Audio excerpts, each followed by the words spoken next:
तो हमें न सिर्फ इंडिया में बल्कि इंडिया के बाहर में भी क्या क्या है, जो हमारे इंटरनेशनल बॉर्डर्स है उसमें सिक्योरिटी मेंटेन करके रखनी है, पीस मेंटेन करके रखना है।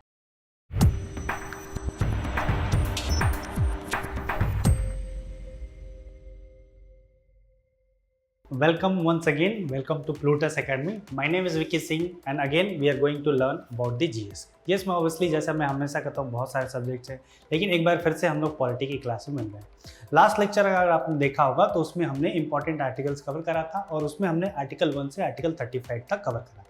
इसमें जब हम लोग आर्टिकल पढ़ेंगे तो 35 से आगे पढ़ेंगे, यानी आर्टिकल 36 से 51A तक जाएंगे। हमने पार्ट 1 उसमें देखा था, ठीक है, अलग अलग। अगर आपको याद होगा, अगर आपको याद है तो कमेंट में लिख के भी बताइए। हमने उसमें पार्ट 1 पढ़ा था, ठीक है। पार्ट 1 में पढ़ा था आर्टिकल 1 से 4। फिर पार्ट 2 हमने पढ़ा था आर्टिकल 5 से 11, जिसमें सिटीजनशिप की बात थी, इसमें इंडिया और यूनियन ऑफ स्टेट्स की बात थी। फिर हमने पार्ट 3 पढ़ा जिसमें हमने पढ़ा था सिटीजनशिप के बारे में, सिटीजनशिप नहीं, फंडामेंटल राइट्स के बारे में, ठीक है, जिसमें हमने पढ़ा 12 से 35। तो हमने पूरे के पूरे फंडामेंटल राइट्स कवर कर लिए। अभी के जो लेक्चर है इसमें हम लोग पढ़ने वाले हैं डीपीएसपी के बारे में, यानी directive principles of state policy. आइए देखते हैं जल्दी से। तो हमारे पास जो पार्ट 3 है हमने कवर कर लिया, ये है part 4, directive principles of state policy. Hindi में कहता हूँ राज्य के नीति निर्देशक तत्व। इसके नाम में ही आंसर, ठीक है। कैसे कि ये क्या है, स्टेट की पॉलिसीज होंगी, प्रिंसिपल्स होंगी और एक तरीके से क्या होंगी, डायरेक्टिव्स होंगी। मतलब इसमें कहीं ना कहीं कुछ ना कुछ डायरेक्शंस होंगे जो कि संविधान ने हमारे गवर्नमेंट्स को दिए हैं। स्टेट, मैंने लास्ट लेक्चर में बताया था कि स्टेट को पॉलिटी के टर्म में कंट्री को एक स्टेट बोला जाता है। तो इसमें कुछ डायरेक्शंस दिया जाएगा, कुछ प्रिंसिपल दिया जाएगा जो कि एक राज्य सरकार को जनरली ऐसा करना चाहिए। बेसिकली राज्य सरकार हो या कि फिर केंद्र सरकार हो, they are not bound to obviously go through all these rules and regulations, but ये कहा जाता है कि ऐसा करना चाहिए to become a welfare state. तो उसके लिए हमारे पास क्या है, directive principles of state policy. मतलब हमारे संविधान ने, हमारे कॉन्स्टिट्यूशन ने हमारे देश में केंद्र सरकार को और राज्य सरकार को कुछ डायरेक्शंस दिए थे, उसी को हम लोग क्या बोलते हैं, directive principles of state policy, राज्य के नीति निर्देशक तत्व। आते हैं आर्टिकल, ये कहां से कहां तक है, तो 36 से लेके 51 आर्टिकल तक हमें डीपीएसपी देखने को मिलता है। समझते हैं। पहला याद है आर्टिकल 12 में भी हमने डेफिनेशन पढ़ा था, और अगेन हमारे पास डेफिनेशन है इसके पास अगेन आर्टिकल 36 में भी। आर्टिकल 37 पे आते हैं, ये क्या कहता है, application of the principles contain in the part of the constitution. तो जो भी हमारे पास प्रिंसिपल्स है इस पार्ट में, उसकी एप्लीकेशन को बताया गया है कि क्या क्या चीजें इसमें होंगी, क्या क्या चीजें नहीं होंगी। जनरली ये आप याद भी नहीं रख सकते, ज्यादा इंपॉर्टेंट नहीं है। 38 देखते हैं। 38 क्या कहता है, state to secure a social order for the promotion of welfare of the people. ये वर्ड इंपॉर्टेंट है, वेलफेयर। ये पूरे के पूरे डीपीएसपी का क्रक्स की एक वर्ड है, वेलफेयर ऑफ द पीपल। मतलब कि जो स्टेट है, जो कंट्री है, उसको अपने लोगों की भलाई करनी है, वेलफेयरिज्म करना है, उसी के लिए ये पूरी की पूरी पार्ट हमारे संविधान में इंट्रोड्यूस करा गया। आर्टिकल 39 इंपॉर्टेंट है, जिस पे भी मैं डबल टिक करने वाला हूँ, वो हमारे लिए बेहद ही इंपॉर्टेंट है आपके हिसाब पर्सपेक्टिव।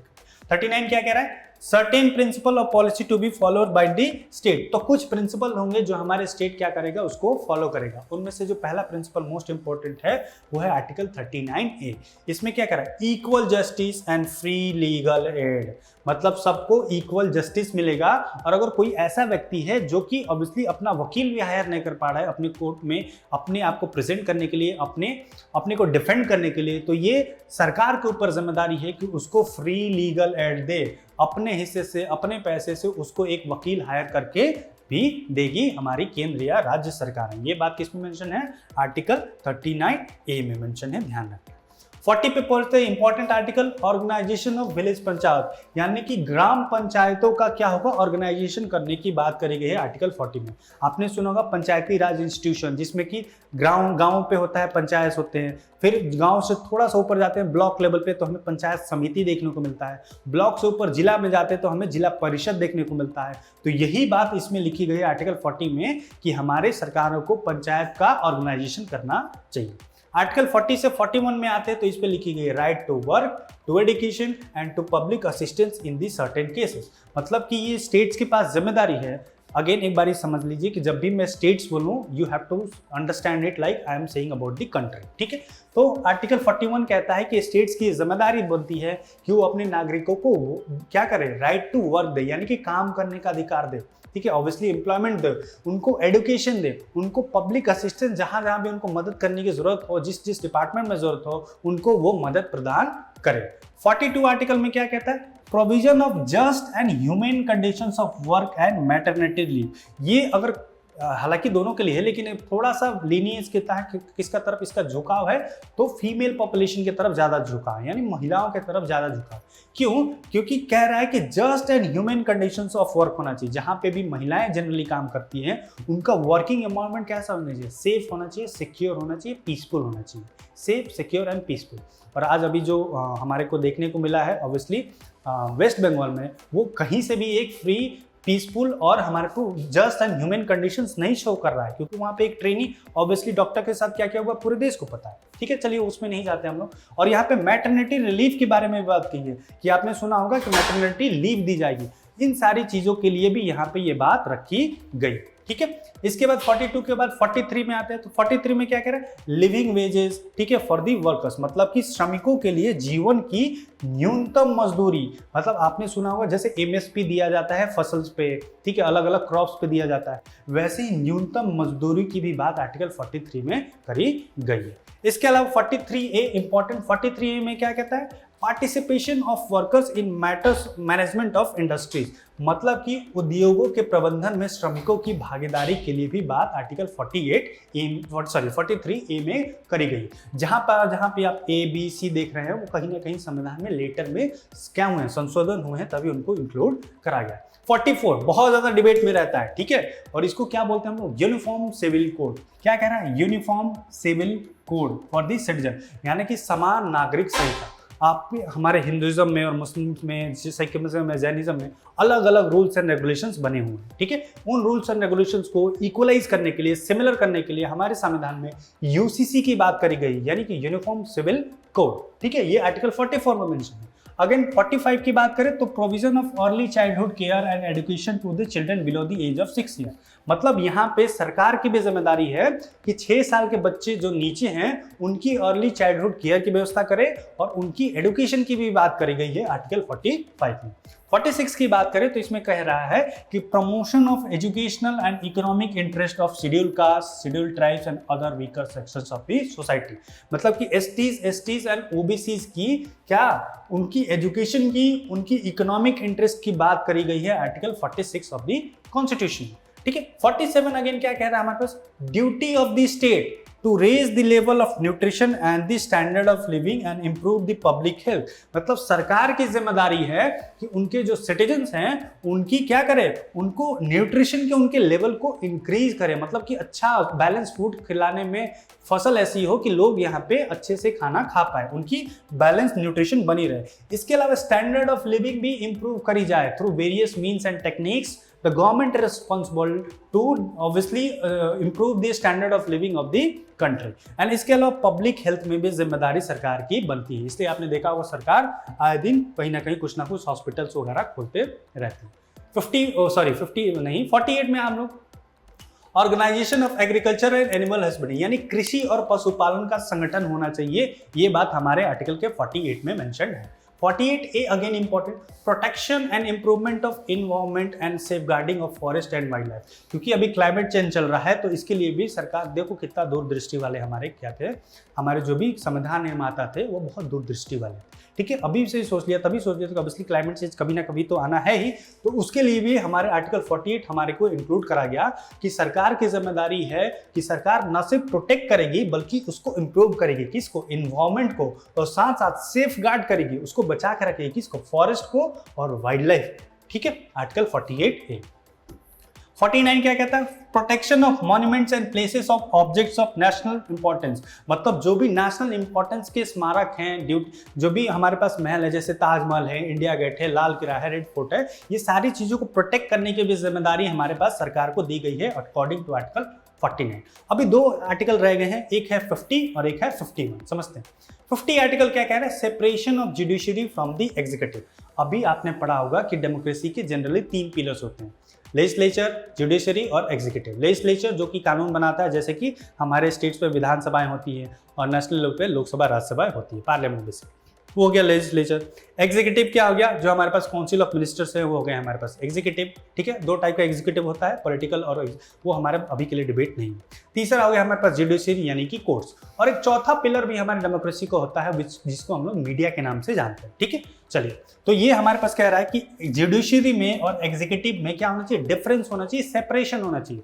यानी नेता लोग होते हैं, लीडर्स होते हैं, वो किसके साथ ज्यादा घुल मिल के नहीं रह सकते, ऑब्वियसली जुडिशरी के साथ, क्योंकि अगर वो लोग भी घुल के मिल जाएंगे तो फिर देश ही कैसे चलेगा, इसलिए उनमें सेपरेशन की बात करी गई है आर्टिकल 50 में।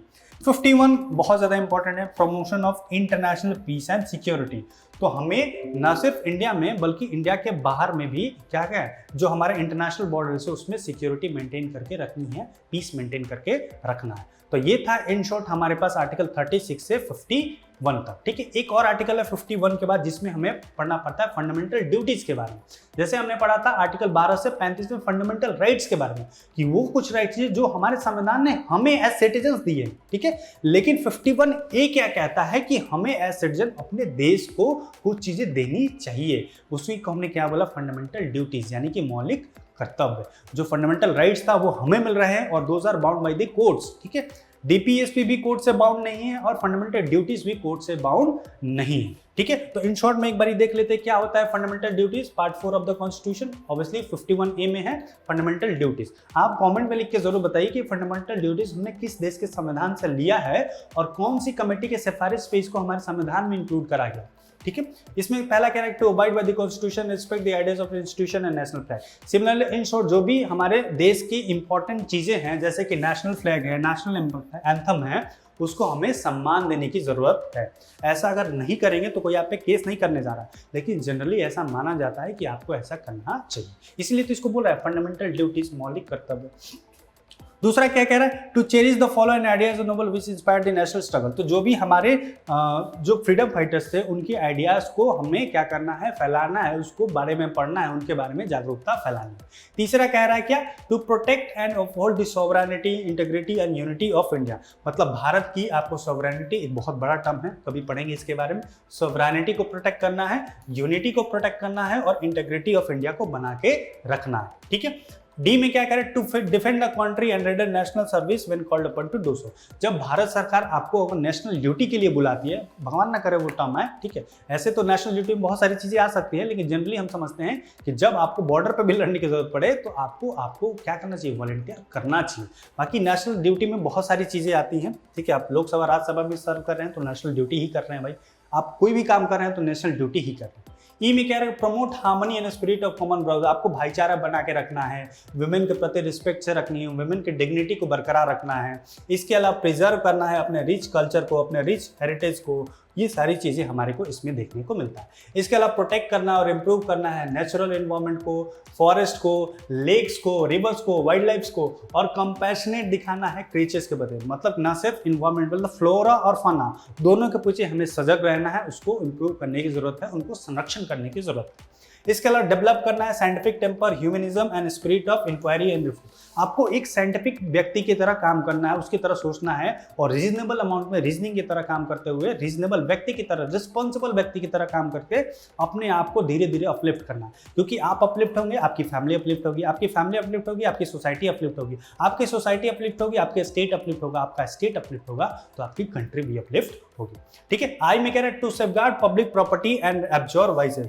मतलब कि किसी भी तरीके से पब्लिक प्रॉपर्टी को नुकसान नहीं पहुंचाना है और वायलेंस को त्याग करके रखना है, वायलेंस का यूज कभी नहीं करना। ठीक है, और ये हमारे पास जे में क्या, to aspire toward the excellence and sphere of individual and collective activity so that the nation. मतलब कुछ नहीं कह रहा है कि आपको इंडिविजुअल लेवल पे और आपको कलेक्टिव लेवल पे, सामूहिक और इंडिविजुअल दोनों तरीके से ग्रो करना है और अपने देश को भी हेल्प करना है, क्या करने में, ग्रो करने में। इसके अलावा हु इज ए पेरेंट और गार्जियन, अगेन वही बात कह रहा है कि जो भी एक पेरेंट है या फिर गार्जियन है वो अपने बच्चे जो कि 6 से 14 साल के बच्चे हैं उनको शिक्षा देने का भी प्रावधान इसमें करा गया है कि आपको उनको शिक्षा भी देनी चाहिए। तो ये है हमारे पास fundamental duties, sorry not fundamental duties बल्कि मौलिक हमारे पास क्या, कर्तव्य, यानी कि फंडामेंटल ड्यूटीज। तो ये देखा हमने पार्ट 4A में है और आर्टिकल 51A में है। तो यही था आज का छोटा सा लेक्चर। मिलेंगे हम नेक्स्ट क्लास में और फिर पढ़ेंगे कोई और समथिंग इंपॉर्टेंट आर्टिकल। ठीक है, तब तक के लिए पढ़ते रहिए, मुस्कुराते रहिए, मिलेंगे फिर से। बाय बाय, जय हिंद।